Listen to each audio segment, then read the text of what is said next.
Meeple Nation Podcast, episode 572. Our top 5 games with multi-use cards. Welcome, citizens, to Meeple Nation. Grab your favorite beverage, pull up a chair, warm up those dice, and join us at the game table as we discuss board games and the board gaming world. Each week, the hosts of Meeple Nation share their love for board games and the amazing memories that come from playing games with some very outstanding people. Let us now join our hosts in their natural habitat, the game table. This week, we dig into our discussion of games with multi-use cards by hitting our top 5. And just to recap, the multi-use card game mechanic adds layers of strategic depth, decision-making. It's something that we all love in a game. Indeed. So come join us at the game table as we reveal our top 5 games with multi-use cards. Meeple Nation Podcast is sponsored by Game Toppers. We love Game Toppers. They're fantastic. Everything we do is on a Game Topper. When we record, it's on a topper. When we play, it's on a topper. And we just wouldn't have it any other way. And you too need a topper. So go check them out. They have a ton of great products that will solve a whole plethora of problems as you try to figure and configure your game space. I like that. Figure and configure. That's right. So go check them out at GameToppersLLC.com. It is a fantastic company. We love Berkey. They are some of the industry's best. Go and support them by checking out GameToppersLLC.com. We are the hosts of Meeple Nation. I'm Nathan Howard. I'm Andy Holliday. And I am Douglas Stewart. Welcome to the world's most Okayest podcast. If you like this podcast, we have a website. It is also the most Okayest website. There you will find link to our episodes. You will find a link to SaltPOD, our SaltCON podcast. You can always email us at meeplenation@gmail.com. Also on our webpage, you will find a link for our Patreon page. We love our patrons. Our patrons make everything happen for us. We're able to purchase a couple of upgraded items as we expand our technology. Hopefully that will be coming soon. We have a video encoder now. It may be possible to not want to see our faces. I don't know. See our sorry mugs? Yeah, instead see of our just sorry our mugs. Sultry voices. See why we're a late night talk show radio. See if the late night DJ voices match the late night DJ faces. Yes. So if you want to be a patron, we would love to have you support us, allow us to continue to advance and increase our technology, bring more of that to you. Also, we now have our Discord channel that is also up and running, allows us to talk to people about upcoming episodes, upcoming game mechanics. Andy, it allows people to talk to us about games we're playing on BGA. Wow, that's really exciting. It is really exciting. Yeah. We've gotten some games in with Josh and with Jody and Corey, and we have ways to discuss what games we want to explore more. It's good times. Now I know where to go to preach the evils of online BGA gaming. See if I can get some followers. Go out on your witch hunt and see if you can see if any of us float. That's right. We also have other socials out there. Facebook, Meeple Nation Off Air. We're on X as well, Instagram, and we try to post pictures out there as often as we can. But check all those out. Drop us an email and say howdy do. Howdy do. All right, Andy, what time is it?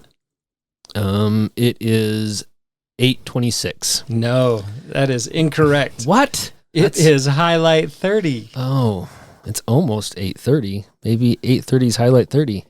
Let's not wait 4 minutes and let's just talk about what we've been playing. Let's go for it. I was able to get the Alpine and Woodland Edge expansions for Forest Shuffle finally. Greatly improved my game experience with this. I also was able to introduce Forest Shuffle to Sabrina. Oh, nice. How did she like that? She said it wasn't completely miserable, which is pretty good for her. High praise indeed. Yeah. So I haven't played the Woodland Edge yet. How was that? I liked it. It was good. There was a rule that I did not realize was a rule, and maybe it got explained to me when we first played, but I just forgot, was that you can play a card face down as a sapling. Oh, yeah. But there are cards that actually to do with that particular rule. Really? Where you play deal with saplings? Yep. I think both expansions add a lot to the game. More ways to score points and more strategy, and I think they're great. Yeah. Yeah, there's a new shrub type that also acts as a tree. So it's a shrub, but it is a tree as well. Oh, so nice. it has like an ongoing effect like the mushrooms in the game do. But then you can also build your sort of ecosystem around it. I think it adds some really cool stuff. And they did announce, I can't, off the top of my head, I don't remember the name of it, but they did announce a third expansion for this. So we should be coming a little later this year. So it's funny, you do bring that up. As many times as I've played this game, I don't think there has ever been an instance I've never seen anyone do it. any of us have seen or chosen to play. A card face down. Yeah. Played this twice with Sabrina. Had I known that rule on our first game, because there were hardly any trees. Well, she had a handful of trees and wasn't getting rid of any of them. And I had no trees hardly, and I needed trees. Had remembered that rule, I totally would have played a sapling just so I could start putting cards down.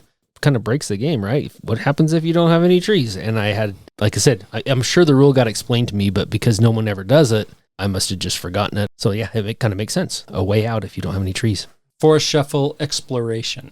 Nice. Yeah, the there you go. Due out this year. Enjoy new caves and a solo autonoma and selection of promo cards. That was one thing I did like about, I'm not sure if it was this expansion or the Alpine expansion, but there are more ways to get cards into your cave. Was super nice. And get more ways points. to make them worth more points. Like, they're not just one a piece, but you can actually, like if you've got 10 cards in there, you can score more than one per card. So you could score 3 or 4 per card. Yeah. Oh, really? Yeah, so your that's 10 cards huge. tucked in your cave can turn into 30, 40 points if you've got the right combos. Wow. Yeah, so the last game we played last night, and I had 16 cards. I never played a bear. I had 16 cards in my cave. Each card was worth 3 points. Excellent. Yeah, That's it's good. awesome. So you were able to win, and that's why she thought it was just okay. No, she didn't think it was okay. It was actually pretty good praise for a game coming from Sabrina. Usually if it's one that she's not super interested in playing again, I'll ask her, what did you think? And she'll say, it's different. It's different. That's better than my wife. My wife will say that I didn't like that game. Yeah, my She wife's, says that my, quite a my bit. wife's pretty much just like, yeah, that one's good. That one's bad. You could get rid of that one. That's what she Yeah. always says. You could get rid of that one. That's what Cheryl is like when we play something that somebody else teaches is, you don't need to buy that one, right? Yeah. If she didn't Yeah. like it. Yeah. I was like, well, that was my copy. Nope, I don't need to buy that one. You're right. You're right. I don't. All right, Douglas, what do you got? So recently we had a chance to sit down and play Aquatica. We're able to throw in the Cold Waters and Coral Reefs expansion. Aquatica is a fantastic game. I've been playing this one for a lot of years. It's been out for a while. It's a game I really enjoy.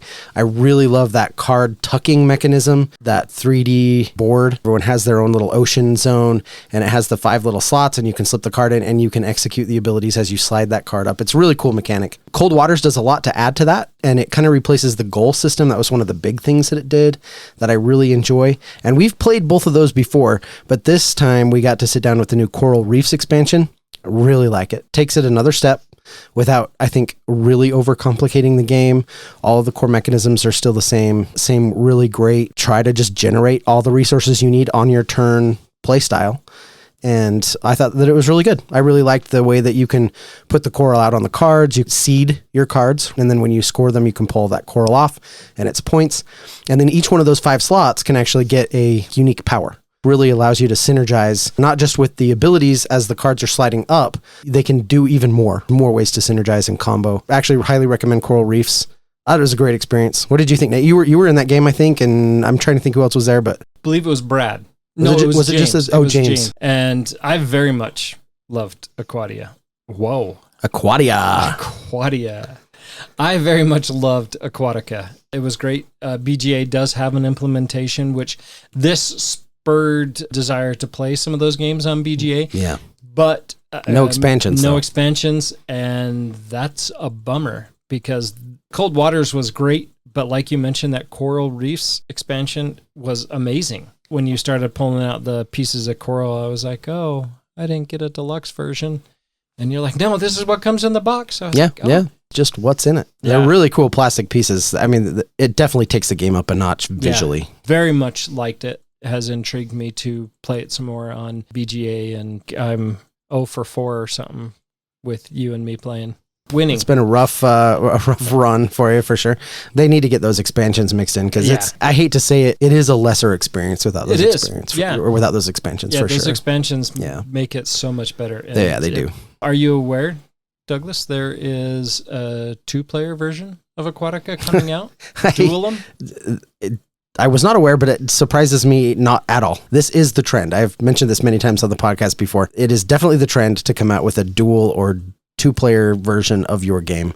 And we are seeing this only gaining momentum. It is not slowing down. Given some of those that we've played, the 2-player implementations, I'm pretty much out by default on those until I play somebody else's copy and I'm like, okay, that was really good. I'm not saying they're not doing fun things. I'm just saying, for the most part, feel like lighter versions. Aquatica plays just fine. And that's the thing, right? Like the base game plays fine at 2, so... You choose the Turtle Queen or the Squid Queen and improve your underwater realm by playing action cards and assembling locations in a 3-layered board. Very similar layout. A new layer of depth is brought in to the game by dynamic market on a vortex board. Wow.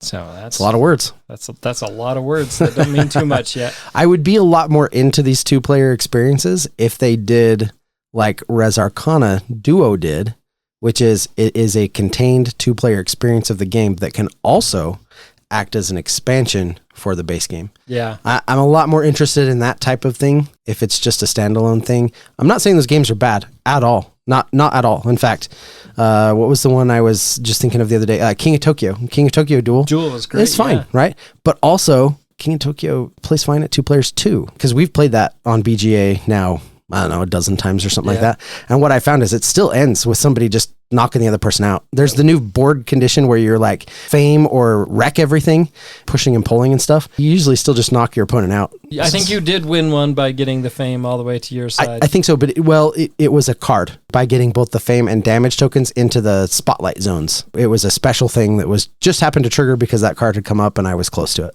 For the most part, it's just rolling dice and trying to knock each other out, which is like, this is King of Tokyo. But does this improve on the base game? I don't know. That's for everyone else to decide, not me. I'm a little hesitant on some of these 2-player experiences as I'm looking at the Azul Duel packaging sitting on your shelf over there. Azul Duel is actually pretty fun. It changes up the mechanic quite a bit. It's not just a 2-player Azul. A lot of the similar holds. There's some elements in there to make that quite a bit different. That was quite a tangent and not one we meant to go too far down the path on, but I'm excited to hear what you had for your highlights this week. Oh yeah, I still have a highlight, don't I? Yeah, you sure do. This week, there was a new game store that opened up near us. They had a grand opening on Andy's regular scheduled game night, and Andy's like, okay, let's go down there. They got some tables, made ourselves at home. We went first, and we all were there at actually fairly near the same time, but not necessarily at the same time. And I kind of met Jaden and his wife and asked if it was okay if we brought our game night there. And we had several people that showed up. People bought some games. It was good times. The game that I got, Fellowship of the Ring, a trick-taking game. I'm sorry. It's The Lord of the Rings, the Fellowship of the Ring, the trick-taking game. You got to say the whole title. Well, according to BGG, it's just the Fellowship of the Ring. But yes, no. All I know is that box has a lot of text on it just for the title. Yes. What originally we thought was a 2-player game, I thought was a 2-player game. Turns out it goes up to 4. These cooperative trick-taking games out there like The Crew, kind of in the same vein, except for... Yeah, I was just going to say that, I liked it better. Yeah, I very much enjoyed it. It's not a lengthy process, which I don't mind the challenge of The Crew. When you're sitting down at the table and you want to go through the whole story of The Crew, it's not going to happen. It's multiple nights. This game is also multiple nights because we played 7 times and we won 2 of those times. There's 18 chapters. So you got to win 18, and they do progressively get harder. I thought it was an excellent trick-taking game. For sure challenge there. Obviously, there was challenge there. We lost 5 of the 7 times. Yeah. And not by happenstance. No, we painted ourselves into a corner. Yeah. I'm looking forward to exploring that some more. I highly recommend this. At a higher player count. It should be mentioned that while it does play at 2, this is one where you have to play a dummy player. Yes. If it's just 2 players with this game, you have to set up a third dummy hand. Which is the same thing you have to do in The Crew. Oh, is that true? I've never played that at 2 players. I imagine that it's going to be better with at least 3. Yeah. 3 or 4 players, I think, is probably where this shines. I'd love to play it at a full 4-player count. Yeah, I agree. Yeah, and Grey Knight Games was the name I of never did. Yeah, was the name of the game store, and it was excellent. Very clean, very nice place. Excellent people, and we're super excited for them and super excited that they've opened a new game store, and we wish them all the best. I think it's a rough time to be for brick and mortar. I hope that they can generate business and stuff. They've got a great web storefront. People can go check out Grey Knight Games and order games online from them. Really great loyalty program, and I think they're doing it the right way. We wish them all the best, and we'll definitely be over there spending some of our hard-earned cash on games.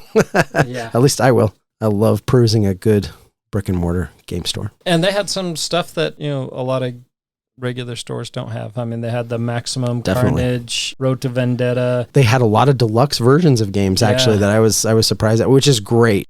Good for them for having that foresight to stock some things that other places don't stock. Yeah. Potions of Azerland there and Kinfire Chronicles. Some things I've seen out of print, harder to find. Very good. The occasional enjoyable party game. Oh, and that was another highlight, as I have documented footage of Andy buying a party game. I need to put that on Instagram. Andy bought a party game at Grey Knight Games. Okay. Did they put something in the air? They injecting chemicals into the free cookies? Yeah, there was the free cookies. Something in the cookies. That's what it was.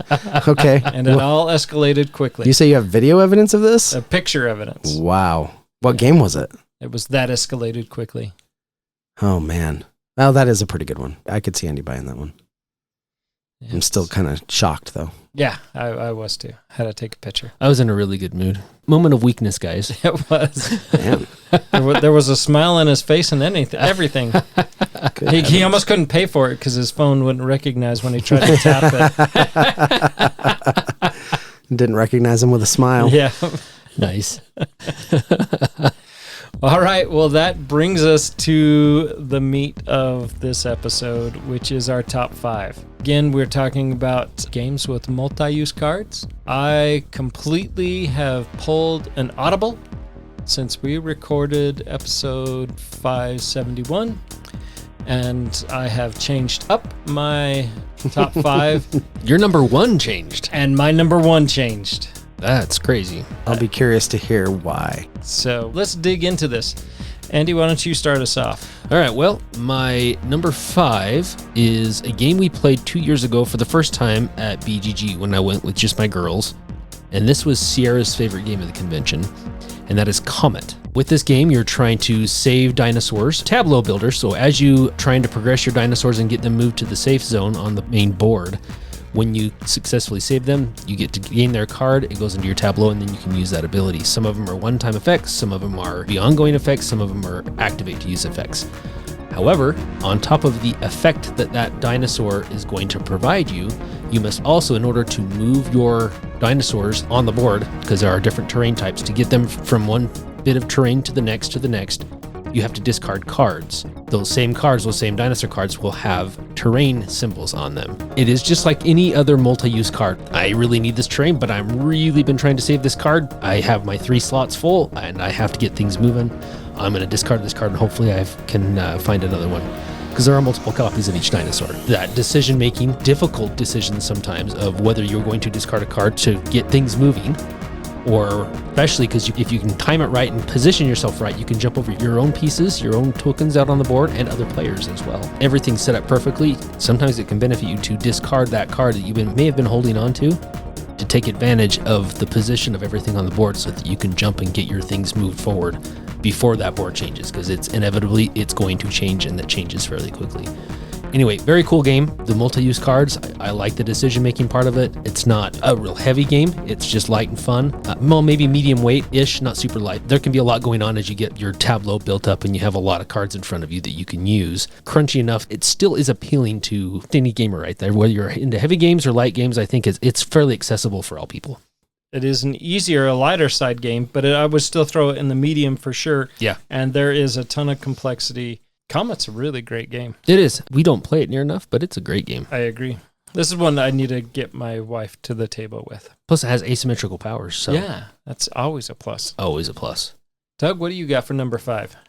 My number 5 is The Lost Ruins of Arnak. This is a game that I champion and love. Really like this game. It is a deck builder, although it's a little more crunchy deck builder. You're not flying through that deck over and over. You're trying to manage it in a little more tight, economical way.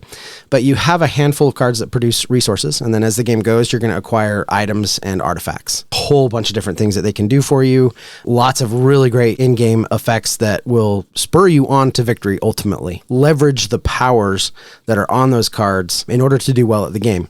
But all of those cards also have little travel icons up at the top, because as the game goes, you're going to need to send your workers out and they need to pay travel costs. Not everything is going to be able to be used for its amazing ability. Some have to be sacrificed as travel icons. The multi-use aspect, it's not huge. Like, it's not like 5 different things you can do with the cards. It's really, am I going to use it for what it does, or am I going to use it to travel? But because the game is so tight in its economy and in its action space, that decision is just, I mean, I love it. It's awesome, but it's so aggravating, almost biting your nails off. Like, which one of these am I going to use to pay the ship cost if I go here? Or am I going to need to keep this one in reserve? Well, this one gives me the resources I need to pull off this action, so I can't use this card. Constantly sort of evaluating your hand and the icons on it and trying to determine what you're going to use to play out and what you're going to use to travel with. I just love it. I think that decision space is so great. That's why it's my number 5. It's a great game overall as well, but the multi-use aspect of this is great. Like I say, I'm kind of repeating myself, but that decision-making space that it provides is just so good. Yeah, we played this again at BGG, game that I had kind of written off, and I was very pleased with my experience. And we were including the Expedition Leaders? Yes. The Expedition Leaders expansion. That changed up quite a bit of the game. Andy, it gave it asymmetrical powers. Which is great. Yeah, which is always good for you, something you love very much. And it changed the game enough. It really made me want to play it again. We haven't had the opportunity yet, but I really would like to get this game to the table again. My number 5, very simple game, but it also has a little bit of strategery with it, and that is The Quest for El Dorado. Build out your map, and then you're going to have your cards, your deck building cards. You can use these cards for actions that are on the card, or you can use the card for the type of card that it is to allow your explorer to move on that terrain type. At the start of your hand, you're looking at your hand, what cards you have, and which cards I'm going to use for resources, say either coin, or I'm going to use it as an action, or am I going to allow that to advance me further to the city of El Dorado? Do I spend those coins to move on that yellow terrain, or do I spend those coins to buy cards? A lot of choices that can be made in this, and a lot of versatility in the different boards, the different maps are available. This game is very accessible, very quick to get to the table, and has some replayability in it that I find this game very enjoyable. I really like this game. Yeah. It is one that I wish we played a little bit more, because I think it's great. The new edition of it with the Vincent Dutray artwork and is excellent. And it has the full-size cards. It's one of those things that always really bothered me about the old version. It's a deck builder with those little mini Euro cards. Yeah. It's like, come on, give me some real cards here. I have both versions on my shelf over there. I need to get rid of one. The new one, the art, like you said. Yeah. Awesome. Spot on. It's really good. Great. I do think it's really interesting that all 3 of us for our number 5 pick chose games that require you to make a decision between doing the action on the card or tossing it for travel. Oh, we did, didn't we? Yeah. So our number 5s. Andy, what was your number 4? My number 4, I've only played this game once. I played this at MonCon. Julie was kind enough to teach it. I loved it. It was awesome. And that's apiary. So bees in space. Bees in space. And it was awesome. The artwork's awesome in this game. I love the fact that everybody has their own unique faction. Once again, you have kind of asymmetrical powers that you can build your strategy around. As soon as the game got explained to me, I knew I was going to love it. As far as the cards go, there are cards that you're going to gain throughout the game that you have an ability on them that you can use, just discard to use for that ability. And there are also, on the bottom part of that card, the ability to score end of game points. Correct me if I'm wrong, Doug, but you only are allowed so many of those. So you have to be fairly selective on which cards you're going to pick for end of game points, and then you build your strategy around those things. And if you can tie that into what your asymmetrical power is, then you may have just the greatest combo in the world, right? Which kind of worked out well for me in this game. I ended up with some awesome combinations, which made me really happy because I beat Sarah by 2 points. Nice. Anyway, I love this game. I want to play this game again. Doug, I think you still own this, right? He does. Yeah, I have this and there's a new expansion that I like to try too it just adds kind of more of everything to the game, which is good. I believe it's 2 slots that are available when the game begins, and then as you expand your space hive, so to speak, some additional slots open up, and you can really get some of those end game synergies rolling. Cool game. Apiary, that's my number 4. Doug, what do you get number 4? My number 4 is Revive. And without going into a full explanation of this game, because there's a lot going on with this game, but essentially what you're doing is you're building out kind of a tableau. You've got this little machine that you're building and running. So it has slots all around it. I think there's 2 at the top, 2 at the bottom, and 1 off to the side. You're also doing some map exploration, a bunch of other things. But you have a handful of cards, and these cards have a top and a bottom. And there's a whole bunch of icons and different combos. As you are acquiring new cards and sort of cycling through your cards, you're really trying to get kind of an engine working for yourself so that you can slot those cards, because you can slot them at the top for the top effect, at the bottom for the bottom effect, or if you can manage to unlock that side slot, you can slot the card in either way. But you have to kind of obey the rules of card slotting using the tops or bottoms of the cards. We talk a lot about decision space. Here are the cards in front of me. Here are the tops and bottoms. Here are the icons on those. What do I need right now, and how can I get that? What's the best path? What's the most efficient thing I can do on my turn to generate the resources that I need, or to go and explore that map and move the little pieces of my engine along.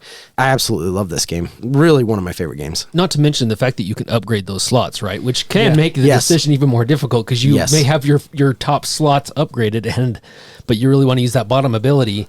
100%. Yeah, thank you for bringing that up. That's exactly right. Yeah, and the color synergies, right? Because you can upgrade them, but you do have to match colors. Right. So there's some color matching and some other things that go into that. And you can, you play those right, and you can just explode with resources. I mean, the cascade of stuff you can trigger on a turn is really quite impressive if you build it in the right way. It's such a great game. I love that game. And the expansion kicks it up. It does. It does. Yes. This is a game I really, really want to get to the table again. There's some nuance there that I am missing. I played the first time I played, I won. I ran away with that game. Good job, Nathan. Yeah, you did. I won. I don't know if I could tell you how I won. And so, one of those, huh? Yeah, this is one I really want to get to the table again. Actually, I'd love to get it to the table several times so that I can piece together some of those nuances that I'm missing. This game has like a little 4 or 5 game campaign. Oh, that would be awesome. And so, with some really simple like little unlocks and stuff that go along the way. So it's not huge changes to every game, but you definitely unlock a deck of cards and introduce some new stuff, and there's some new factions that you can get. And so I would love to be able to play through that campaign sometime. Yeah, we should all go over to your house and give that a try. Let's do it. My number 4 is Seven Wonders Duel. Look at me dropping that title right off. Boom. Nobody in the lead today. Who are you? I know. I got thinking I really need to work on that a little better. But Seven Wonders Duel, you use your cards for several purposes. Cards are all laid out in, they're all stacked. On your turn, you can draw a card. You can use that card to build your wonder, discard to gain money, or you can build that card, and that card will have a cost associated with it. Hopefully, if you have enough resources, you can reduce that cost, possibly even down to free, and use that to, again, expand further development of the resource collection that you have and allow you to build other cards as they come up to build your wonders faster. The game ends when one player has completed all 4 of their wonders, or if one person has collected all of the 7 of the science symbols, or if one person has completed the military. This is a game that my wife and I love to play. It's a great 2-player game. You can go to 7 Wonders Architects or even 7 Wonders for a 7-player game. But this is just a quick, simple 2-player game, and one that I actually really need to bust out. There's 2 expansions for it, and I haven't touched those because Agora and Pantheon. Right, yeah, they're very good. I'm sure they're very good. They really gamify it, though. I mean, but that's why I haven't busted them out. This is a game my wife really likes, And if we include any of those, You don't want to ruin it? I don't want to ruin it for her. I still want to be able to play it with her. Yeah. This is something I would love to play like on a Thursday night or a Friday night where we have people who are not going to. Yeah. boycott a I will game. say with those two expansions, if you decide to play with both of them, adding one or the other is, you're taking the experience and definitely ratcheting it up quite a bit, but you can mix both of those in there. You're kind of turning it into like the 2-player feature game of the night. Okay. It steps the game up by quite a bit, but I like it. It's good. Excellent. But yeah, that's Seven Wonders Duel, my number 4. It's a great Awesome. game. Cool. All right, it is a good game. I like it. we're down to number 3. My number 3 is Maracaibo. This game has been greatly loved by our group and talked about quite often. I purchased Maracaibo after coming back from BGG, having played Pirates of Maracaibo, and it wasn't available at the time, so we decided to try Maracaibo out. We had a ton of fun with this game. Yeah, it was a great game. It still is. a great game, yeah. And so it does have some multi-use cards on it. With this game, you have the card itself, person that is on the card, and what they do. The Master Builder, for example, is going to give you a discount on whenever you buy any other cards. So every card is going to have some sort of effect and ability like that. You're building a tableau, you have cards that have different effects. On top of that, you are going to be stopping at ports and completing quests as you're making your way around the Caribbean and stopping at different locations. The cards will have a resource and they will have some sort of good printed on the card. So you can discard those cards either as a resource when you're going to port to sell that resource at port in order to be able to upgrade your ship essentially. Other option is to complete a quest. A lot of them will require spyglasses, for example. There may be a spyglass printed on your card. You can discard so many spyglasses to complete the quest, and then you gain the benefit for completing that quest. Different things as you're interacting with the different locations at Maracaibo that you're going to be either purchasing cards to gain the effect of them or discarding them for the benefits as you move around the board. I think it's a great game. Once again, it's kind of a common theme with this particular game mechanic is the difficulty in making decisions because you really do want to keep those cards for the effect sometimes. There are, I think, some cool abilities in that game that will allow you to upgrade your ship to allow you to draw cards, the face-up cards for free. So if you're looking for specific resources, you don't want to give up a card you have, that may be a ship upgrade that you want to get fairly early on so that you can pick the resources that are face-up and add those to your hand. And those are your throwaway cards so you can keep the good cards that you want to actually play in your tableau in your hand without having to give those up. Great game, and I love the multi-use card factor in this game. This is a great game. The one that we played a ton of. We did a lot. Hit the table very frequently. Yeah. It needs to again. It does, for sure. That one and Pirates. We got to do just like a back-to-back. Just play one and then play the other. Oh, I would be down. That sounds awesome. Yeah, they're really good. My number 3 is Endless Winter Paleo Americans. A very beloved game to me. I really like that. But, here's the thing. We talk about these sort of worker placement, deck builder combo style games. The Lost Ruins of Arnak, Endless Winter, Dune Imperium. Those just click for me. I love them. They're fantastic. But Endless Winter does such a good job with this multi-use thing. There are a number of different cards in the game, so it's not just one type of card that you're looking at for multi-use. For example, you've got your tribe cards. You can use those to just take the actions that are printed on them. You can use them to generate labor, so that as you're taking your action, as you're moving your worker through the different worker placement spots, you can generate labor to make those actions even better. Or you can set them aside for the eclipse phase, because each of them has an eclipse phase ability. Lots of really crunchy decisions to make with your cards in terms of what's on them and how you want to use them. You also have the culture cards, which have some immediate effects and some bonuses that will affect all the players at the table, as well as endgame scoring. And then, of course, there's the animal cards. And if you're familiar with the game, one of the more agonizing decisions you have to make is, am I going to keep these animals for the set collection, or am I going to tip them, which is essentially is you killing them for their resources, because you need those resources in order to do other things. And sometimes I've almost got a full set here. I'd really like to do this, but if I don't take this animal and use it for its resources, I'm not going to be able to do anything. Just being able to make those decisions with those cards. Also, there's some like modules and mini expansions that introduce different sets of the same cards with even more decisions to make. So this game really has multi-use cards in spades. I think it does a great job without overwhelming players. I don't think it's overly complicated, but it just gives you a lot of really great choices to make. This is a game that I really have enjoyed. It's one that I own and I keep trying to cull. Do you really? Yeah. Oh, I didn't know but that. I'm reluctant to mark it down because it is such a great game. I like it. We just don't get it to the table. And at least here is something that I would like to play more often. And maybe I should do that and keep my copy. And I don't know if I could get my wife to play it, but it is something that I enjoy. And it's a good game. Yeah, it's a great game. There's a lot of great games. All my games are great games, guys.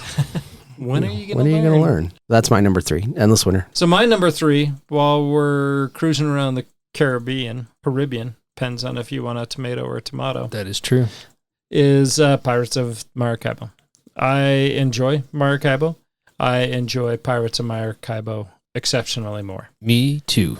The way you set out, you have the cards, there are locations, there are resources, they have icons on the bottom that you are trying to use as complete goals. Are they called quests? Yeah, they're quests. Complete quests. And then you have other portions of those cards that are going to be resources that will help you acquire treasure, just expand your pirateousness. Yeah. Yar? And my same issue with Maracaibo, I have worse of an issue with Pirates of Maracaibo, is sometimes you play with somebody who doesn't know what they're doing and they're rushing that game way too quick. Yeah, that is definitely true. Or it's very prone to if someone is losing really badly. Yeah, they're just going to try to rush. They just try to rush through it. Yeah, which can be frustrating. Did you mention that those cards also can add to your income? So you have point income and money income that's printed on cards as well. Quite a few different things that you're going to be looking at and interacting with Pirates of Maracaibo. One thing I kind of like about Pirates of Maracaibo is it has a lot of multi-use card effects, but you don't have to pick and choose. You get all of them. You get to benefit from every single effect on that card. It's not a throwaway to use it for something. You gain it, you have everything on it, which I think is awesome. Maybe a little less frustrating at times, but it also doesn't add the anxiety that some of these other games do of difficult decision making. It's just a great game all around. All right, we are down to number 2. We've already discussed my number 2. I totally did not see this. We totally could have waited. I did not see this. Oh, was your number 2? No, that's okay. And it's not a problem.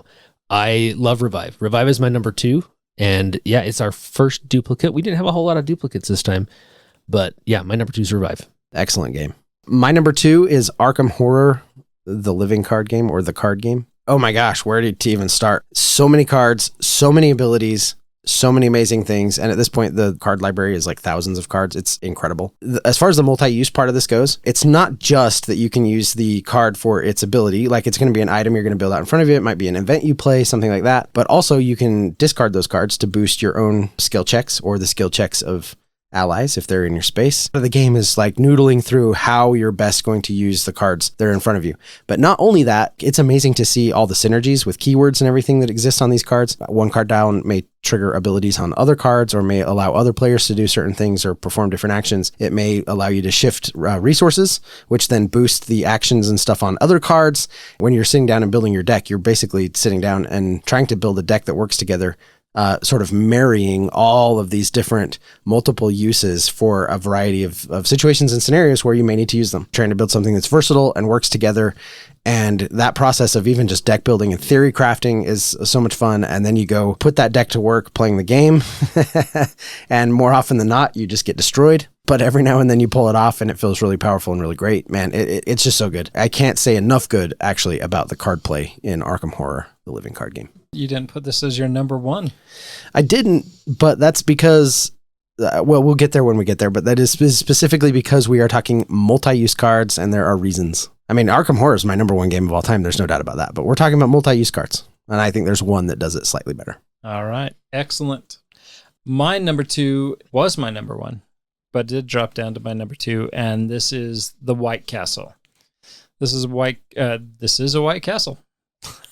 All of a sudden, I'm craving hamburgers. I'm not sure why. In this one, it's 9 rounds. You're going to take 9 turns. 9 turns. So it's 3 rounds. With 3 drafts per. Yep. And then with the expansion, you add a 4th draft per round. So it goes from 9 to 12. The Matcha expansion boosts this game up. I think it does. I really think it does. I love it. You have dice that you're drafting. Put those in locations depending on what the number of pips on the location you take depends or dictates how much you're going to have to pay or how much money you're going to earn. And then as you move up through the castle, and you're going to gain these cards, and these cards will be added to your player board. They will expand and allow you to, when you take your player board action, you get these bonuses at the end. Once you gain a new one, that card gets tucked under your well action, so that when you take Your the well lantern action. Lantern, thank Yeah. you. It goes under your lantern action, so that when you take that lantern action, you're going to gain the bonus that's on the back of the card. And they use these same cards for a variety of resources, and they're played out on the board. They're getting changed all the time. Really manipulates the game in a fun way and provides a lot of challenge, I think, in trying to explain or trying to plan for what is expected to come up. White Castle is a phenomenal game. Should have been my number one, had my number one not came. And I'm still curious about your number one, but yeah, we'll get there. Yeah, the way that the cards flow in this game is really cool. Yeah. Come out onto the board. They can be used by everyone out at the board. If you acquire them, they go to the little section next to your workers, and then they go down to your lantern. Again, I talk a lot about decision space, but making those decisions, like how do I want to flow these cards on my own board? How am I going to use them while they're out on the board? I agree. White Castle's great. It's such a good game. I think it's really wonderful. Talk about a big game in a little box. Yeah, great game. I love White Castle. One of my highlights from 2024. One of my top games. Yeah, definitely. I for sure can see that. We are down to our number one picks. My number one we have already discussed, and that is the Pirates of Maracaibo. We really jumped the gun on your number one and two, didn't we? It's okay. We got them discussed, and I think fairly thoroughly. So awesome games. Yes, very good game. They really are. Okay, so what beats Arkham Horror, the living card game, in terms of multi-use cards? Yes. And for me, it's Aetherfields. Right. Oh, another game that I champion, and I know I talk a lot about it, but the multi-use aspect of Aetherfields is really fantastic. As the card is sitting in your deck, it has, depending on the character you play, they're not all the same, but it has an ability you can use on the back of the card. So already you've got multi-use using and back. Yeah, front and back. Of course, you can discard the cards for the connection that they use as you're moving around the map. Use them for their ability, a one-time effect or an ability. You discard them. You go ahead and execute whatever ability is on that card, and then they can also be equipped for ongoing abilities and effects that can be charged or can dedicate resources to them. Whatever, they're all different. That's why this does such a good job at the multi-use card thing. Is because it's like, okay, do I use the back of this card? Do I toss it for connection? Am I going to build it in front of me? Am I going to use it for its ability? If it is in front of me, how am I going to use it? Am I going to charge it with resources? How am I best going to use this card in the like 5 or 6 different ways that I can use this card? To be clear, not all of them have that many uses, right? Some of them, it might only be 2 or 3, but it's just amazing how they have set up the multi-use aspect of this game in Aetherfields. Like every card's a delight, and that's really what it comes down to, from the artwork to the ability, seeing it cycle up in your deck as your deck building and everything else. Like, especially as the game goes and you start acquiring some really powerful, really great cards, seeing them cycle into your hand is just like a little shot of dopamine. It's just like, woo, that's nice. Can't wait to put this to good work. Some of them are really clutch, very situational. If I can't dive in and get this card, I'm gonna have to expend a ton of resources to like do this thing or to travel this part of the map or whatever, and then you'll cycle into that card and you're just like, got it, nailed it. Okay, I'm going to do this instead. And it makes that card feel unique. Like, that's another part about this game is like the cards, they feel unique because of the things they can do for you as a character. So all of this, the card play, the multi-use, everything, it's just one phenomenal aspect that I think just enhances and makes an already the game is phenomenal in so many other various ways. And this is just one aspect of that. So I love it. Aetherfields is so good. I wish more people loved and like got into this game. I know we've had this conversation before, but it's really so good. And it's just really unfortunate that rule book was kind of rough. It's unfortunate that it was so expensive.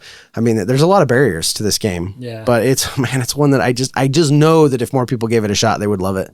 It's good. I can't say enough good about Aetherfields. It's excellent. Excellent. All right. Well, my newly positioned number one game in do tell the multi-use cards is Hadrian's Wall. So this is a game that Corey hit me up to play on BGA. See, Andy, BGA is a good thing. Is it? You wouldn't have ever played Hadrian's Wall. Richie almost bought it. He probably would have ended up buying it. He wouldn't. No, the only reason you got to play Hadrian's Wall is because Corey invited me to a game on BGA. A clock's right twice a day. Yeah. And Whoa. Sorry, Corey. I don't feel the same, Corey. Not Corey. BGA. Oh, we're talking BGA specific. Yeah. Okay. So I played this game, and it actually goes pretty quick. Playing over 6 years, simultaneous play, gain resources. You essentially a flip and write as you're writing your stuff on your board. You're filling in your boxes. They chain. All sorts of fun going on there. Really doesn't take that long to fill out. Teaching this game is probably going to take longer than playing the game. There is so much going on these 2 sheets of paper. 45-minute teach, 45-minute play, and 3 hours later, you'll love it. Yes, exactly right. But the reason that Hadrian Wall went to my number 1 is the Fate deck. The Fate deck is a stack of cards that is used for everything. Yeah. You, at the start of the game, you're going to flip that Fate deck over, and that is going to show you in the middle of the card what resources everybody's going to gain. During that year, you have some other options that, depending on check marks that you've made on your sheets, that can add to those resources. And then you have your goal card, which is also very multi-purposeful, very multi-purposey. Has a lot of purposes in that card. Multiple. Multi-purposed? Has choices aplenty. All right. I'm just digging that hole deeper and deeper and not getting anywhere. There are icons aplenty, and they dictate a lot of what happens. Yes, right? yeah. I think I can kind of see where you're going with this. Where I think I struggle with this, like a lot of that information that's on the cards is you're situationally flipping it over and doing what it says depending on the situation. Yeah. Does that make sense? Yeah. As opposed to like necessarily making a choice, right? Like if you need to test your gladiator, you're going to flip a card and look at the gladiator. If you're seeing where the pikes or the picks come at the end you're of each flipping year, and you're just looking at the icons, right? Over a number of those fate cards. But here's the thing: your deck and that fate deck really form the backbone of playing this game. As I'm sitting here like listening to you and I'm thinking about it, I'm just like, yeah, you're right. The way that they've structured those cards, and whether it's multi-use or just multi-mass amounts of information, either way you slice it, you're right. It's great. Definitely multi-use. And then you have your player card, like you mentioned, and each player, this deck is essentially the same. There's 12 cards. Not essentially, they are the same. You have 12 cards, and you're going to, first of each year, you're going to pick 2 of those cards. You're going to draw 2. You're going to pick 1 to use as a score, as an end game bonus score. Yeah. And the other one you're going to place down in front of you. Now, this card has a shape on it, like a polyomino shape. When you are trying to fill in your scouts, is it the scout column? Yep, you're trying to fill in your scouts.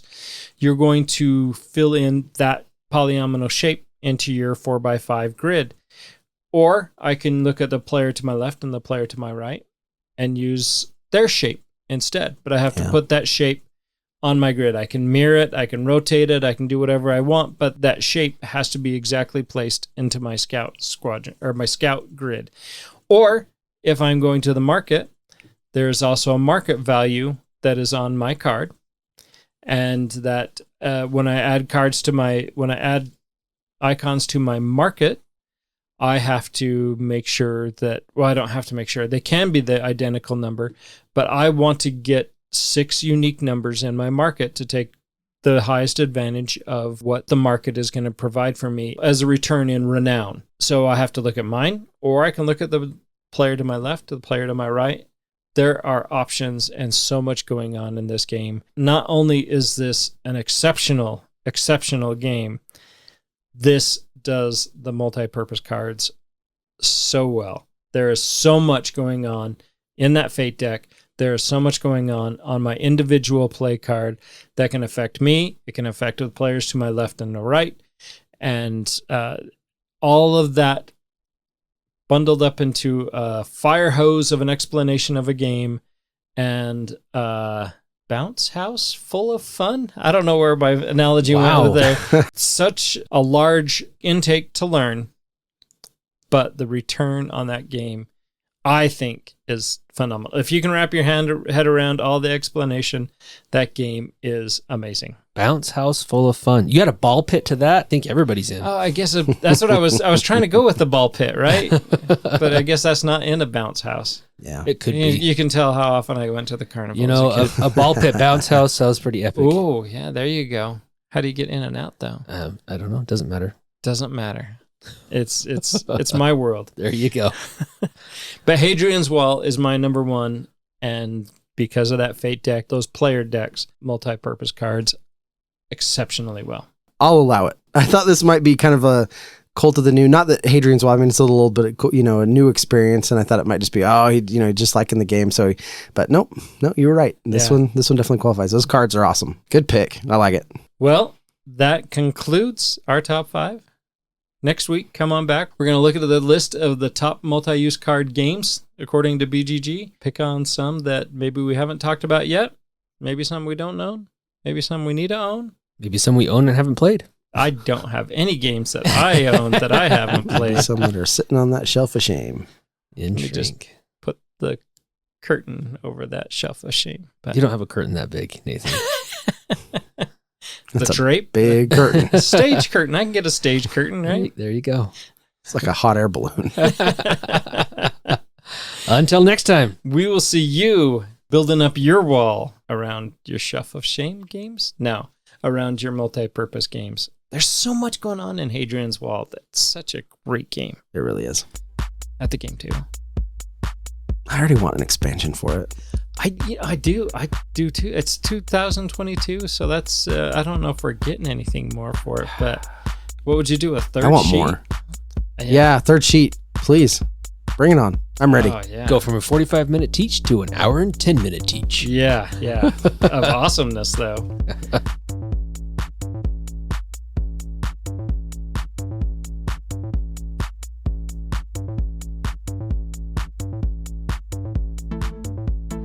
Thank you for listening and being a part of Meeple Nation. If you would be so kind as to follow, subscribe, share, and rate or review this podcast, it really helps to spread the fun. You can be more involved in supporting the podcast by joining the nation at patreon.com/Meeple Nation, or you can find a link at the top of our webpage, meeplenation.com. And while you're there, look at all our extra content. There are links to all our past episodes, a wide variety of blogs, pictures from our Instagram feed, and bios for all the hosts and our awesome bloggers. Follow us on Twitter, Instagram, and Facebook, all under Meeple Nation. If you would like to chat with the hosts or other members of the nation, you can join our Facebook group, Meeple Nation Off Air. We hope to see you again at a game night, a con, or maybe a suspense-driven evening of Werewolf. Thank you for listening and supporting Meeple Nation, and stay tuned for next week's episode. Thank you so much for listening. We very much want to thank our patrons who help keep the podcast running. I personally want to thank my co-hosts for all the help they provide with both content here on the podcast, in addition to what we have available on our website. Without them, the podcast would not happen. If you too would like to support the podcast, you can join the nation at patreon.com/Meeple_Nation. Or you can find a link to Patreon at the top of our webpage, meeplenation.com. If you have any questions, comments, or games you feel should be on our radar, you can always reach us at meeplenation@gmail.com. We can't wait to hear from you. I am grateful to Doug and Andy who helped me edit episodes, and I want to thank James and Kim Clark who do the editing on our blogs and on our webpage, which can be found at meeplenation.com. We want to thank Brain Detergent for our music. If you want to find more from him, you can follow his links that can be found on our webpage, or simply search for Brain Detergent on YouTube to find more of his tracks. Thank you again for listening and being part of the Meeple Nation community.